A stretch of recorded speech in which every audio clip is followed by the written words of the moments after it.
All right, welcome everyone to our webinar today on cryptocurrency and its role in e-commerce. I am Ali Hashmi. I am the CTO and e-commerce architect at Tekglide. I have with me our crypto expert, Ravi Bahal, who has been following crypto for more than 10 years, pretty much you can say since its inception. And he has been a Bitcoin, he's definitely a Bitcoin expert, and he also teaches a lot of courses related to crypto. So Ravi will be going into the basics of crypto. I know we all know crypto, but still kind of want to give a background on that. And then I'm going to delve into e-commerce. How crypto is getting introduced into e-commerce and its role in it. So with this, I'm going to hand it over to Ravi, who will briefly introduce himself, and then we'll go from there. Go ahead, Ravi. Good afternoon, Ali. Good afternoon, everybody who's attended. I'm really excited to share my part of the knowledge, and then Ali will do the e-commerce side. But I'm really excited about this. Um, I got into cryptocurrencies 10 years ago, 2015, which in this space is a enormously long time. So I guess you could call me an OG or an early adopter of Bitcoin and other cryptocurrencies. So today we'll talk about the marriage between the new financial system, which is the cryptocurrency and blockchain, and e-commerce, and how you guys in your businesses can jump ahead of your competition. So, what is cryptocurrency? Cryptocurrencies are they're either digital or virtual currencies that are secured by cryptography. There's something called a SHA 256, which is a very high grade of encryption that is involved in producing these digital assets called cryptocurrencies. Because they are cryptographically produced and have a unique fingerprint, it makes it impossible to either counterfeit or double spend. Now, double spend it was a challenge before cryptocurrencies launched because there was the issue of how do you prevent someone from spending the same cryptocurrency and buying multiple items with that same crypto. So once that hurdle was overcome, then cryptocurrencies were officially launched to all of us, and that issue was it was a big hurdle for adopt before it could be adopted. The origins, it was started in 2009 after the financial crisis of 2008, when an entity unknown to this day called Satoshi Nakamoto released a white paper, and that was about 13 pages long, that explained why does one have to work through intermediaries like banks. Why don't we have the freedom to do peer-to-peer transfer of assets and monies? So it immediately caught the fancy of everybody, and it started our journey towards mass adoption. So it was launched in 2009. It is a decentralized alternative to fiat currencies. What is fiat? Fiat is cash, and it's another word for cash. And so cryptocurrencies are decentralized, they're running on the blockchain, and they don't involve a third party entity. What are some of the difference between crypto and fiat? See, cryptocurrencies, since they run on a blockchain, they are decentralized, and therefore there is no central authority. There's no government or banks or financial institutions that are involved in it. It's a direct peer-to-peer transaction. It's built on blockchain technology, and it's completely decentralized. What does decentralization mean? There are nodes, there are individuals, and there are about 22,000 individuals all over the planet that have tapped into the blockchain. To tap into the blockchain means you download the entire chain, which means all 22,000 people have a complete copy of this blockchain. So in that sense, it is decentralized. In other words, if a computer was to go down, or there was a power outage or an EMP attack, which we fear could happen, well, it doesn't matter, because since each node, each of these 22,000 people, and none of us know each other. They could be in Iceland, Indonesia, Germany, New Zealand. We have no idea who they are. But each one of us is holding a entire copy of the blockchain. and anyone can do it. Any of you listening can download the entire chain. So it is decentralized. If there's no central point of failure, if one node goes down, it doesn't matter. The blockchain keeps running. So, in that sense, it is decentralized, unlike a centralized entity like a bank, or if YouTube goes down, everything goes down, um, or if there's a hack. So, the risk of having centralization is there's a central point of failure, and if that is attacked or hacked, the entire system goes down. But in a decentralized system, where 22,000 people are holding a copy of the blockchain, if one or two or five were to go down, the system keeps chugging along. And there is security because every transaction is recorded onto the blockchain. And before the transaction is approved, there must be consensus. So these 22,000 people are watching, and they will verify a particular transaction that is logged onto the blockchain. They will approve it. So there's consensus involved, there is transparency involved, there's decentralization. And because everybody is watching the transaction, only when they approve it does it get appended to the blockchain. Now, what is the security aspect of it besides consensus is that the blockchain is immutable. It cannot be reversed, it cannot be tampered with. Once a transaction is put on into a block and appended to the blockchain, it is irreversible, it is immutable, and therefore it is very secure. Now, money as we know it, cash, is not programmable. But now that we have gone from Web 2.0 to Web 3.0, now you're talking about money that can be programmed, such as it's a this then scenario. If this happens, then this happens. For example, let's say you have a child and you tell him or her, hey, if you make the varsity sports team, mom and dad will trigger $5,000 into your account. Okay, well, that gets written on a smart contract. As soon as the child achieves that goal that has been agreed upon, the smart contract triggers the money into his account. So there's no question of, are emotions running high? Is the family upset with one another? They just don't feel like paying out the money. It doesn't work that way. It is all coded into a smart contract. And so, regardless of the situation or circumstances or emotions, if a condition is met, then the money gets triggered. And you can imagine the applications, whether it is farmers that are taking out insurance for drought and say the year 2030, or car insurance. If there's an accident, then the money gets triggered, and then they check to see whether it's a no fault accident or not. So smart contracts are very, very potent in this space, and they work on code, they work on math. And in this space, code is law. 2 plus 2 is always 4, regardless of how you're feeling that day. Now, why does it matter? This thing, as we have advanced, we've come from the days of when mail was being delivered on ships and the other person got the news 6 months later. Well, now we're in the age of emails. You see how we have advanced. So, cryptocurrencies are disrupting the traditional financial system in many, many ways. One is it enhances peer to peer transactions without going through an intermediary, without going through a bank or a financial institution. But not only that, what is important is regular banks are closed Saturday and Sunday. And even on weekdays, they're only open from 9 to 5. So cryptocurrencies allow instant payments because the blockchain is open for business 24 hours a day, 365 days a year. So the next slide. Here's a quick timeline. As I said, Satoshi Nakamoto, after the financial crisis of 2008, launched his white paper, which was basically a roadmap of the milestones that they were going to achieve.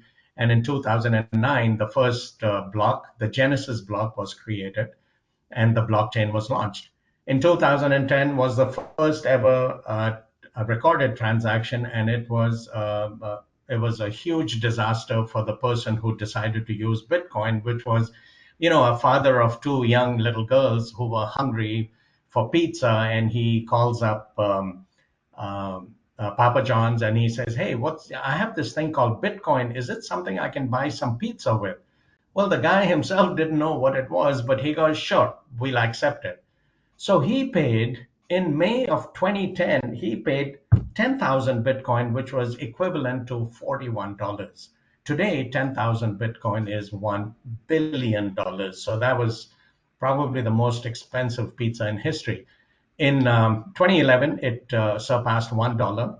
The total market cap, and there are about 29,000 cryptocurrencies, but Bitcoin is the granddaddy and has the brand name recognition. So, you'll hear me talk about Bitcoin, but the total cryptocurrency market cap of all the cryptocurrencies hit 3 trillion in 2021.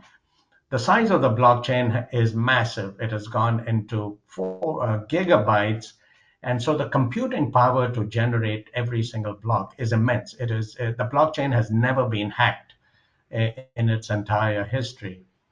The big boys and the hedge funds started to notice it. BlackRock filed an ETF in January of 2024 and was approved. And today, the Bitcoin ETF is about a $50 billion industry, which far surpassed gold even in the first 6 months.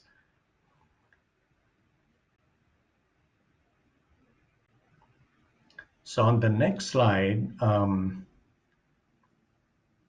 what are the basics of blockchain technology? Okay, so a blockchain, you must remember, it's a open ledger and it's a distributed ledger because it is distributed amongst all the people that are tapped into the blockchain, currently around 22,000. Now, every transaction is recorded. And once it's recorded, then it's approved by consensus by the people that are logged in. It then gets grouped into multiple transactions. It gets put into a block, and then the block gets appended to the blockchain. Now, that's a one-way ticket. Once it goes onto the blockchain, it cannot be reversed. It is set in stone. Now, each block is cryptographically linked to the previous one, and to the previous one, and to the previous one. In other words, if you try to do something fraudulent in one of the blocks, you would have to go back to the previous one. That would change the DNA of the one before it. You would have to go all the way back to the Genesis block of 2009. Impossible to do. It would take you hundreds of thousands of years and trillions of dollars to do it. Not even nation states can afford to do it. So the blockchain is secure, never been hacked, it is immutable, it is irreversible. It works by consensus. So it's a very transparent ledger. Anyone can see it. And it runs on different platforms. One could be proof of work, just like you have to do work to mine gold out of the ground, equipment, labor, electricity, resources. Why is the value of gold so much? Because a lot of work goes into it. That is what determines the value of a product. Well, Bitcoin is proof of work, but more and more, because of the immense amounts of energies involved in that, now cryptocurrencies are moving to proof of stake, which is you have a larger voting share depending on how many coins you own. But regardless of whether it's proof of work or proof of stake, transactions have to be validated before they're appended to the blockchain. Now, the key features, as I mentioned earlier, there's transparency because everybody who is logged in can see every single transaction. It is secure because it is immutable. It is tamper proof. It is fraud proof. And it is decentralized because everyone that is tapped into the blockchain has a full copy of the blockchain ledger. What is the real world relevance? It ensures trust in digital transactions because of the security and the immutability and the incorruptibility of the blockchain. It ensures trust for both the buyer and the seller. This is where it becomes very potent as an application into the e-commerce industry when it comes to using cryptocurrencies versus the issues you have with regular credit cards and fiat. On the next screen, What are some of the popular currencies? As I mentioned, there's about 29,000 of them and counting. Most of them are they'll disappear within less than a year. There'll only be the good ones standing, which could be less than 1% of what's being um, generated out there.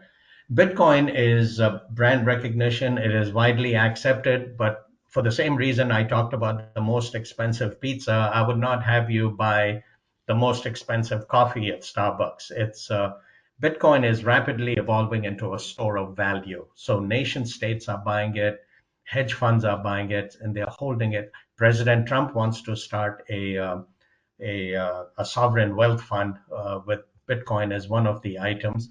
So you want to hold on to your Bitcoin because it is going to go up.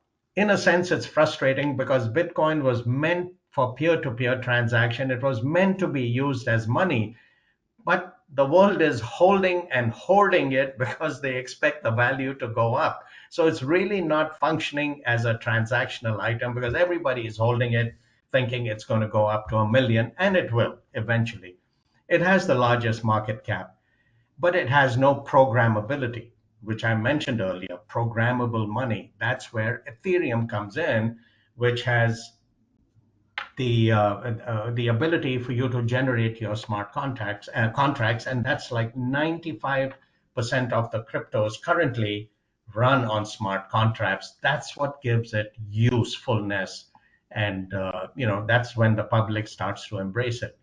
And that's when you can apply to various models, whether it's insurance, whether it's e-commerce, or wherever. Now, the question is, what cryptocurrency should a e-commerce entity accept? Well, the safest thing to do, and all of this happens under the hood, is uh, the merchant, he accepts it in a stable coin. A stable coin is pegged 1 to 1. So regardless of the fluctuations and the volatility in prices, if you get paid in stable coins, then it's pegged to the dollar 1 to 1. So you have a stable currency, you get paid in the crypto, such as a stable coin, and you can convert it to cash or fiat and have it deposited into the bank. Probably the fastest ledger or the fastest blockchain is the XRPL ledger. They have agreements with about 175 central banks. This chain has the ability, in fact, the Arrington Capital people with Goldman Sachs, they moved $50 million on the XRPL chain. It took 2 seconds and it cost them 30 cents. So it's an extremely potent chain for cross border remittances and payments. Thank you, Ravi, for a great introduction on the cryptocurrency and the basics of blockchain technology. Certainly, there is a lot there in terms of technology, in terms of business, that's happening around us. I'm going to delve a little bit into what's the role of crypto in e-commerce and how it's evolving. Certainly, it's still kind of in its infancy, I would say, when it comes to e-commerce, but still there is a lot happening and things are happening very fast. Just also want to remind everyone, if anybody has any questions, they're free to ask us. We're gonna get into the question Q&A session and towards the end of our presentation. Um, so going back on the e-commerce side, so obviously there are always like these big merchants like Amazon and Walmart and Target and big online marketplaces out there. They kind of set the trend as to what's happening in e-commerce, and we already started to seeing some of that. Like Starbucks has already accepting a Bitcoin as a payment method. Tesla, is a big advocate, as you know, of e-commerce. There's a company called Travala, which is actually online travel booking, and they got recently bought up by another travel company called Trivage, and they are basically the ones get listed on one of these major online travel sites like Kayak. So it's going to be pretty soon where we're going to start traveling our vacation using crypto as a payment method, right? To book our flights, to book our hotels, travel and everything. So it's getting, like I said, it's picking up pretty fast. Even Visa and Mastercard, they have started to accepting crypto as a payment option.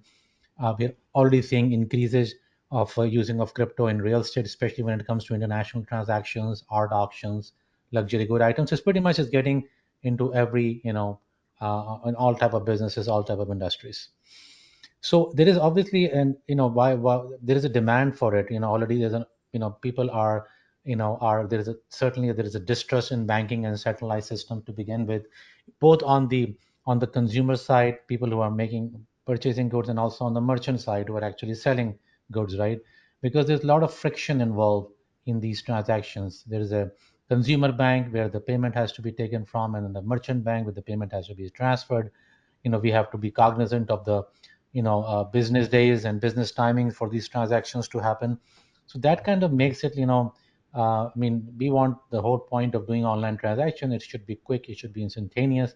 We don't it's 24/7, 365 days. We don't have to wait for the holidays and for off hours and not to be able to receive our payment or not to be able to make the payments. So obviously with crypto, all that goes away, right? It's instantaneous, it's right away, any time of the day, any part of the world, cross borders, across, basically, whether you have a bank account or not, you can use crypto to do the transaction. So that kind of makes it, obviously, very obviously a natural payment option for e-commerce, a merchant. Especially, I'm going to talk to those mid-size or small e-commerce merchants who already are kind of having into these price wars and all type of different wars with these big Amazons who are just gobbling them up. I mean, crypto can be a good option, good alternative for your customers who already have distrust in these banking systems. They are, not banking, or for whatever reason they're not part of they don't have bank accounts, for example, and they're looking for a secure method. As we're going to see in the next slide, that the Gen Zs are very quick to pick up on crypto, and they're very comfortable around it. Gen Zs are pretty much people who are under 30, between 18 to 30. So they're getting into, they're getting into their professions. They are starting to, getting jobs and starting businesses and all that. So only with time you'll see more and more adoption of crypto. And as these Gen Zs are going to get older, even the millennials and the older generation is also quick to pick up on crypto as a payment method and being comfortable with it. Can you move on to the next slide?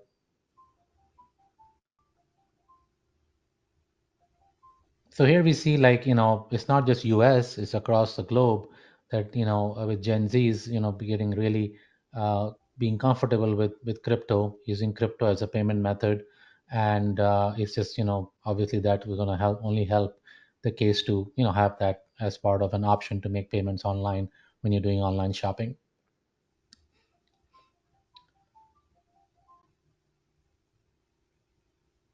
So in the next slide, we'll see some of the advantages of using crypto in e-commerce. Some of the ones that Ravi already covered is pretty obvious, like a lower transaction fees, like Ravi just mentioned. You can do multi-million dollar transfers with just like uh, you know, half a dollar, in payment fees.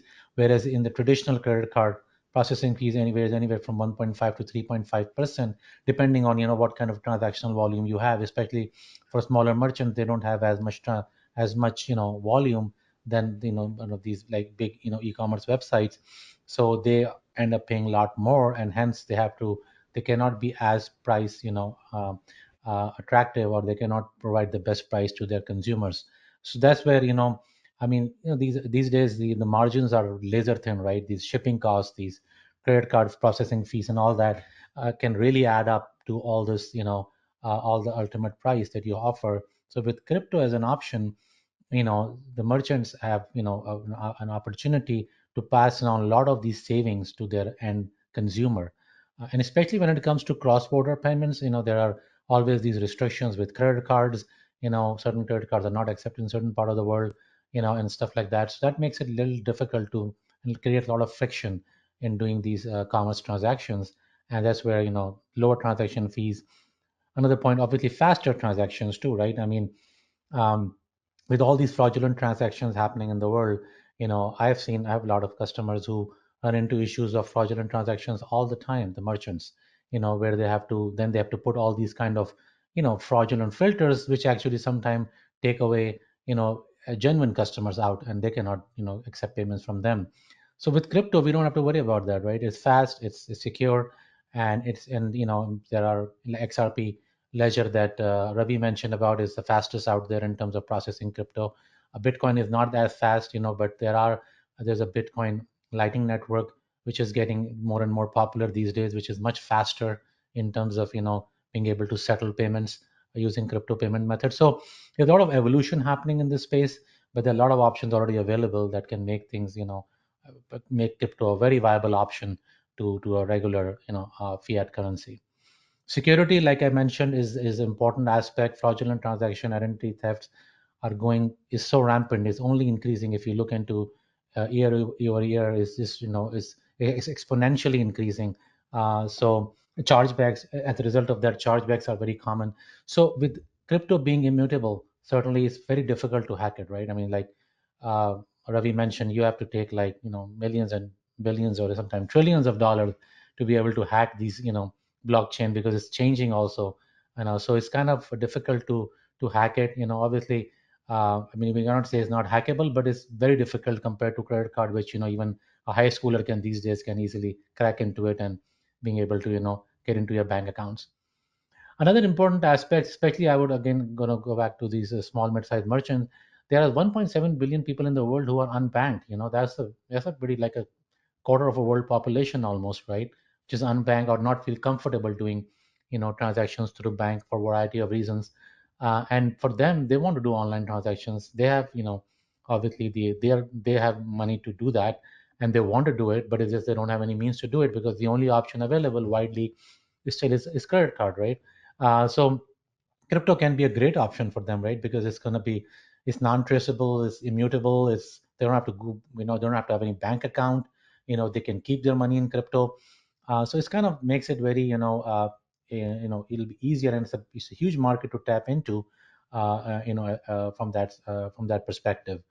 Also, from the merchant perspective, you have an option always, like Ravi mentioned, stable coin is one to one, so you can pretty much convert it into a fiat conversion if you want to, or you can keep it in crypto. Even a lot of the third-party vendors and drop shippers are accepting crypto as a payment method. So that could be you can use crypto to make payments, and and your business is going to be pretty much seamless, available 24/7, 365 days. So that's a pretty that's an advantage, with using it as an option. And especially, like I said, again, I'm going to address to those small and mid-sized merchants, that this could be a huge value add to your customer base. Moving on to the next slide. So we're going to talk about some of the payment options that are available, right? There are a lot of payment gateways. BitPay is probably the most prevalent one that is used these days, and BitPay is constantly improving and adding more crypto options in there, more wallets that are acceptable in there, and it's obviously the I mean the thing with blockchain. Obviously, there's a lot of a lot of processing power is needed, so those part of things are getting addressed, but it's getting addressed pretty quickly. So the transactions are getting a lot faster. There are other ones out there, like I mentioned over here, Coin Payments, CoinGate, Go Crypto, Coin Remitter. So there are a lot of payment gateways out there, offering different kind of options, based on your requirements. But BitPay is, I would say, is probably the one that's probably prevalently used at this point, and it's pretty seamless. Like all the major e-commerce platforms like Magento, Adobe Commerce now, and Shopify, BigCommerce, WooCommerce, other commerce platforms. I mean, there are so many of them out there, but these are the ones that are properly used, especially by those mid-sized merchants, small to mid-sized merchants. It's these are options are available. You don't have to reinvent the wheel. These gateways are available.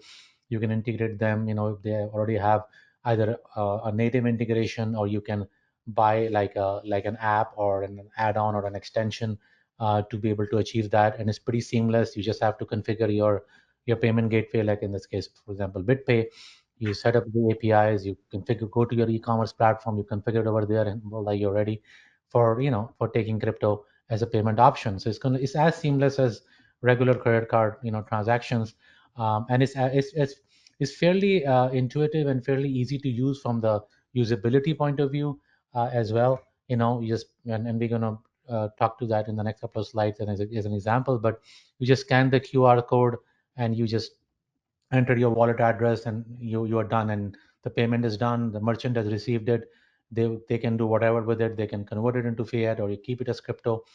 It's quick and fast, and then you will gonna get your items shipped right away. So I mean, there is a lot, and obviously, at this point, obviously merchants are, at some point, I would say, and it's getting actually common these days too. A lot of the merchants, they kind of charge you for the credit card fees as well, because it's just the prices are so sensitive and the margins are so thin that with credit card transactions adding 1.5 to 3.5% adds a lot to the pricing. So with crypto, they don't have to do those markups at all. So I mean, I wouldn't be surprised if the merchant would start offering like a discount, if you use crypto for whatever reason, as a payment option. Here's an example of like a BitPay for one of the merchants, that are using BitPay as a payment option. So as you can see, it's just listed right underneath your credit card and other payment options, or PayPal, and you just simply click on BitPay, and then you go to the next screen, and you just pretty much select the wallet, um, and from there to scan the QR code and pay in the wallet, and that's it, and you're done. Your order is done, and your merchant is going to get the payment. So it's pretty getting more and more seamless, more and more integrated, and definitely, is with things are going, it'll be very fast before we see it, common to pretty much any websites we do shopping on. So I'll hand it over back to Ravi, and Ravi will go from here and wrap it up. Okay. All right. What are the legal and the taxation requirements when you're handling cryptocurrencies? The rules are still evolving within the IRS, so they haven't finalized it. But as of now, these things are quite certain. One is just like when you dabble in stocks, there are long term capital gains, which is if you're holding an asset for more than a year. And then there is short term capital gains if you rotate that asset into something else and sell it or whatever in under a year. So the long term capital gain taxes are taxed at a lower rate than a short term, which is if you hold it and sell it in under 1 year, then that's a short term capital gains tax, and that is higher than a long term. Uh, as of now, only when you convert your crypto into fiat does it become a taxable event. If you send it to another wallet, if you send it to another person, but you don't convert it to fiat, it is not taxable. But I want to emphasize rules are evolving. You definitely want to stay up to date or talk to your tax accountant about, uh, you know, how do you handle the implications of converting cryptocurrencies. But should you need when it's time to report your taxes, there is a form called an 8949D. Now that is not an issue because chances are you will have a trading account on an exchange, and all these exchanges have APIs where you just log in, and it keeps an entire history of all your buys and sells and swaps and sends and receives. All that is documented. So you really have nothing to do, but at the click of a button, it gives you the form which you then attach with your tax documents. It's been simplified. There's no more manual record keeping of every single transaction. In terms of opening an exchange account, because you need that, that's your fiat on ramp to the crypto highway. You would open an exchange account, and that has the same requirements as opening a bank account, which is your KYC and your AML.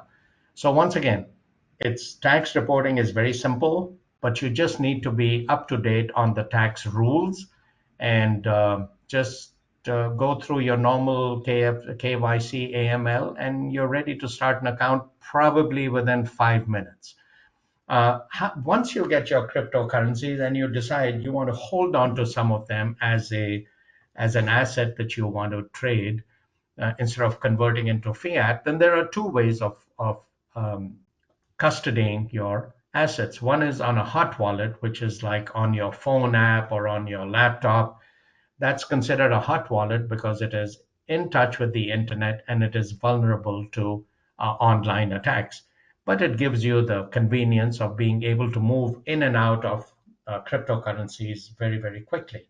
So it's always a balancing act. Do you want security or do you want convenience? If you intend not to be trading your assets and you want to just keep them offline for the long term, then you move it offline into what's called cold storage, which is basically offline hardware wallets, which have never been hacked into because it's completely offline. In fact, even all the big exchanges, they may show that they're holding, billions and billions of dollars of assets, but those are only shown on the screen. They're actually stored in offline wallets where no one can hack into. And obviously, exchanges are a huge target for hackers. But once you take your assets offline and you put them onto these hardware devices for offline storage, then you are safe. And what are some of the cold storage wallets? The most popular is Ledger. You have Trezor, you have Elipal. There are many, but Ledger is probably the premium product out there.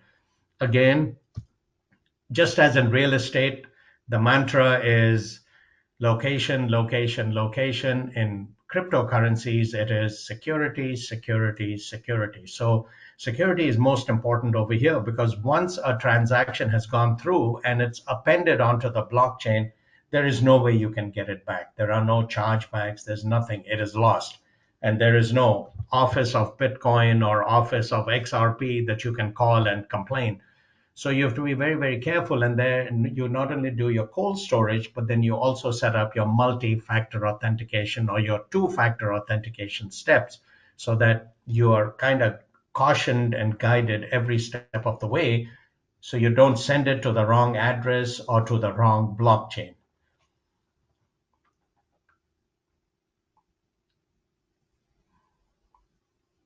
On the next slide, okay, here are some real world examples. You can see the big boys have now started to embrace um, accepting all the cryptocurrencies. But okay, now there's something about called NFTs, which are non-fungible tokens. When is an item fungible? A fungible item means it is tradable one for one. $1 in Norway is the same as a US dollar in Germany, is the same as a US dollar in Malaysia. So it's a fungible item. You can trade it one for one. A non-fungible item is it's uh, it's not tradable. It's unique. I guess if you a silly example would be we human beings are non-fungible. There is no exact copy of me, thank God, that exists over there. There's no exact copy of you listeners. Yeah, there is no exact copy. Or you look at a dog, there's no exact copy of a dog. So, in a simplistic way, we are all non fungible. We cannot be traded because there is no 100% duplicate. So, fungibility means you can trade it and it holds the same value.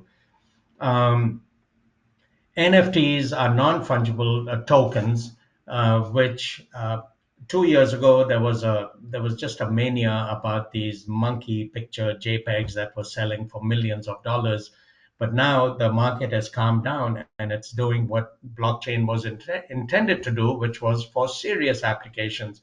So what's an NFT? Just imagine a ledger which has your birth certificate, your high school records, your bank balances, your license, your passport, and all of that. Now, suppose you're traveling to another country and you get sick. Well, there are time differences involved. You have to call back to the home country, ask for the bank records to be sent. What are the medications you're on, and this and that. And that is just not going to work in this day and age. But instead, if you have everything on this NFT, and if you sent the NFT to your or gave the NFT to your doctor in the foreign country and you gave them access to just the medical record portion of your NFT, not your school records and not your housework and your house papers and not your bank balances, just that one item. You see, then they can respond immediately. So with NFTs, everything is put on the blockchain real time, whether it's your high school records, whether it's your medical records, whether it's your paperwork, whether it's your license, it's all on an NFT. But rather than giving access to somebody of your entire life history, you would just give them access to what is applicable. Or you're applying for a home loan You would just give access to that portion of it, which is your bank balance, and so on and so forth. So that's where NFTs are evolving, and it's a very serious and important issue where we will head towards quite rapidly. Now, decentralized finance is basically decentralized. You're not working through a centralized entity. You're not working through a hedge fund. You're not working through a bank. So through decentralization, you can peer to peer, you can borrow money, you can lend money, you can earn much higher interest rates than what banks are giving, as much as 80 to 85% interest rates. But you have to be careful that you're not involved with risky uh, platforms. But you're doing everything DeFi. There are no intermediaries involved. So it gives you a lot of flexibility and breathing room to use your money and grow it. Central bank digital currencies is exactly what it says. They are digital. They are not cryptocurrencies. They are digital currencies, and that's what is issued by central banks. It's a two-edged sword. The good side of it is that it gives access to money anywhere that you are, because the government just drops it into your wallet. All you need is a mobile phone. You don't need a bank account. You don't need credit cards. It just gets deposited into your phone, and then you can transact with it. So it brings in financial inclusion, and the movement of money is much faster because the banks are electronically delivering the value. But the flip side of it is then you are controlled by the government because they have their eyes on you. You lose your privacy, you lose your control. An example of losing control: you have high cholesterol, but you love going out to eat steak. Well, the government sees that you're racking up high medical bills, you should not be eating meat. They can cut off access to your account, or they can refuse to let a payment go through to places that they deem you should not be visiting.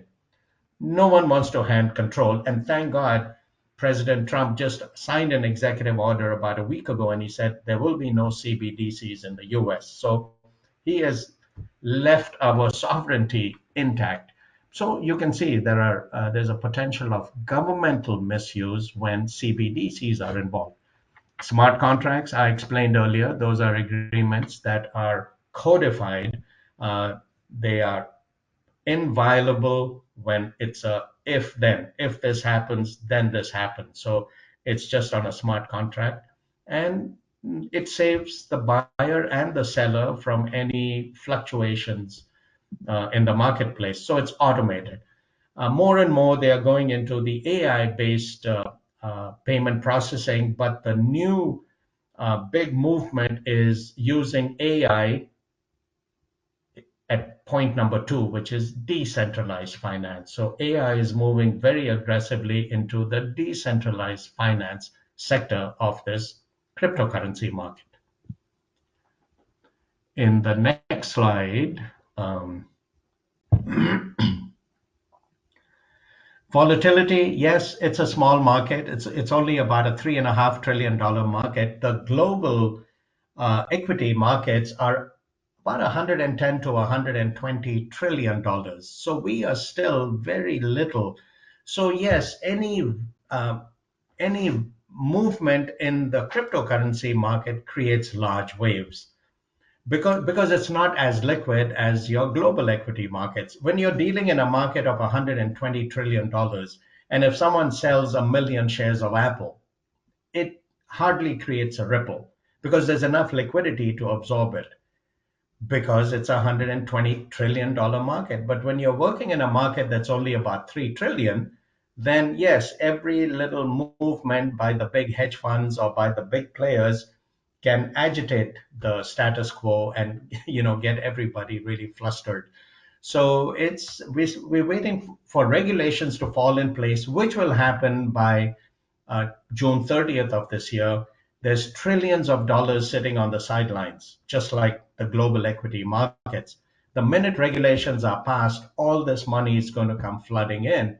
Then we are going to have the stability of the regular traditional markets when these trillions of dollars flow in. So right now we are 3 trillion. We should go to pretty soon 10 trillion, 20 trillion, 25 trillion, and the market will stabilize in terms of volatility. Having said that, for those that are engaging with, say, the XRP ledger system, because a transaction takes place within 3 seconds, there aren't uh, there aren't that many changes in the value of the local currency because the transaction goes through 3 minutes. You basically capture the value versus Bitcoin. If it took an hour, well, that Bitcoin, if it's 100,000 when you paid for your coffee, well, by the time the transaction goes through, it may be 80,000. Well, the vendor loses money. But when you're dealing with something like XRP, where it's less than 3 seconds, it captures value instantly. So there's less volatility involved depending on which blockchain the merchant is using. Okay, next one.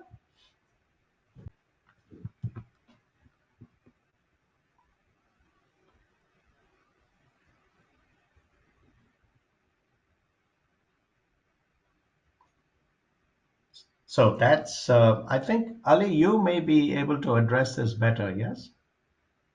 Yeah, so I mean, I'm going to just wrap it up here.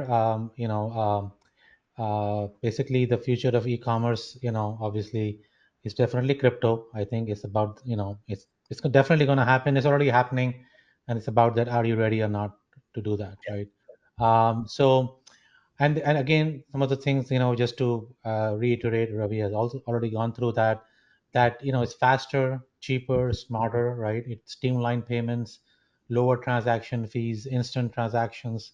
Obviously, those things help. Security, right? So, I mean, these are the things that you're looking for. You're looking for something that is quick, that is fast, that is cheap, that is secure, right? And that's what all the elements, all the ingredients are there in crypto and blockchain, right? Um, and add to that, borderless transactions. It's 24 by 7. Global commerce is available. No friction or minimal friction involved. Banking, regulations and bureaucrat, the whole bureaucracy around banking, the political aspects of banking, all that goes away, right? So that's obviously, and you can understand, why.